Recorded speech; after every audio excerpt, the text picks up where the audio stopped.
On Wednesday, November 16th, the Needham Housing Plan Working Group shared their findings with the public.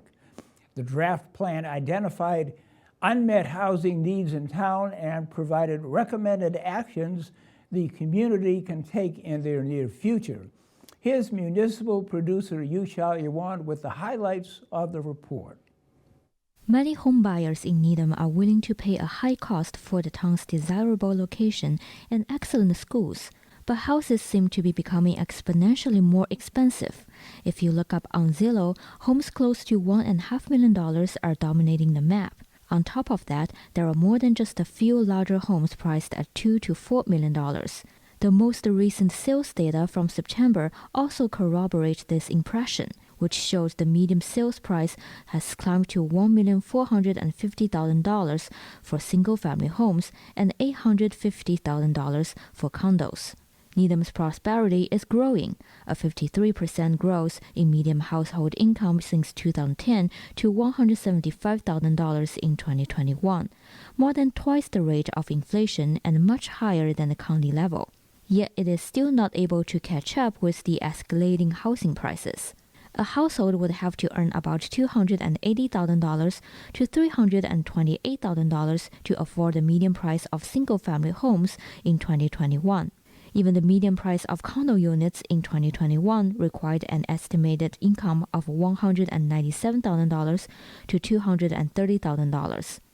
These prices have also made rents more expensive and have made home ownership less attainable for local employees, young families looking for starter homes, and senior residents looking to downsize.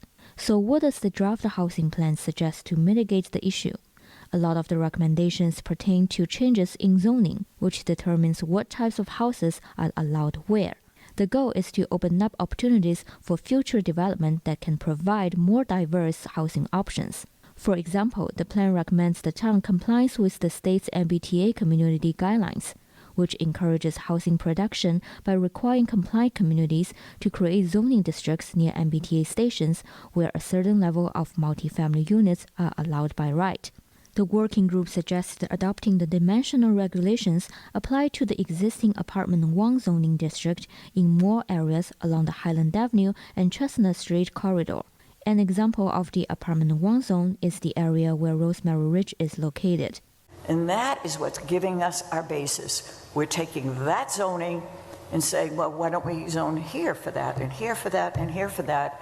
And in our business zones and industrial zones along this strip, we'll allow multifamily by right with the exact same density. The plan also recommends adopting town-wide inclusionary zoning, which would require projects with 6 or more units to include at least 12.5% units that are affordable for households earning at or below 80% area median income. Another suggestion is to allow homeowners to rent out their accessory dwelling units. The plan stated this change could provide affordable studio and one-bedroom rentals for seniors, young adults, and local employees. It could also allow homeowners to stay in their homes by providing rental income to assist with housing costs.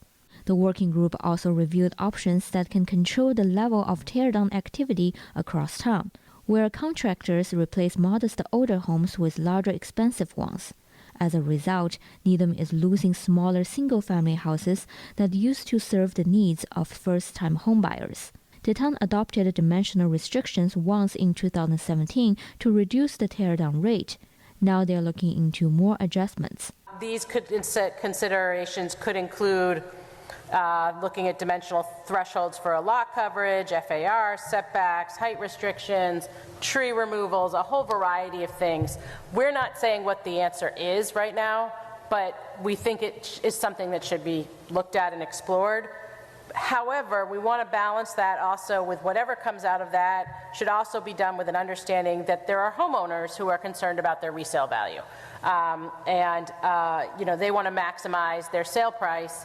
So if we put too many caveats in place for the developer, then it affects the homeowner's ability to resell. So it's a delicate balance. Other recommendations include considering allowing two-family homes by right in single-family zones and renovating the town-owned Stephen Palmer building after the lease expires in 2027 for affordable and moderate-rate housing. The draft plan is available on the town website, and you can watch the meeting on needhamchannel.org. For Needham Channel News, I'm Yu Xiaoyuan.